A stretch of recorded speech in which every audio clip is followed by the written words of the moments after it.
તળાજાના બોરડા ગામે પ્રજાસત્તાક પર્વની ધામધૂમપૂર્વક ઉજવણી કરાઈ। બોરડા કેન્દ્રવર્તી શાળામાં ગામજનો, અગ્રણીઓ, અધિકારીઓ, પદાધિકારીઓ, કર્મચારીઓ, શાળાના તમામ સ્ટાફ, વિદ્યાર્થીઓની ઉપસ્થિતિમાં ગામ પંચાયત સરપંચ હસ્તે ધ્વજવંદન કર્યું હતું।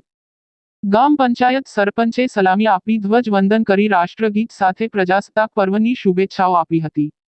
વિદ્યાર્થીઓ દ્વારા સુંદર સાંસ્કૃતિક કાર્યક્રમ યોજાયા હતા। વિદ્યાર્થીનીઓએ સુંદર વક્તવ્ય આપ્યું હતું। બહોળી સંખ્યામાં ગામજનો સહિત ઉપસ્થિત રહેલ દાતાઓ વરસી પડ્યા હતા। વિદ્યાર્થીઓ માટે સુંદર ભોજન પ્રસાદનું આયોજન કરાયું હતું। શાળાના આચાર્ય, પૂર્વ આચાર્ય, શિક્ષક સ્ટાફે ભારે જહેમત ઉઠાવેલ। વહેલી સવારે પ્રભાત ફેરી નીકળી હતી। જય હિન્દ, ભારત માતા કી જયના નારા લાગ્યા હતા। વિદ્યાર્થીઓએ દેશભક્તિની સુંદર કૃતિ રજૂ કરી હતી। આજે ઐતિહાસિક સાંસ્કૃતિક કાર્યક્રમ યોજાયા હતા। ભોજન પ્રસાદના દાતા મહાકાળી ટ્રેલરના માલિક રહ્યા હતા। રિપોર્ટ કમલેશ ઢાપા।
સંસ્કૃતિમાં ક્યાંક દેખાય છે.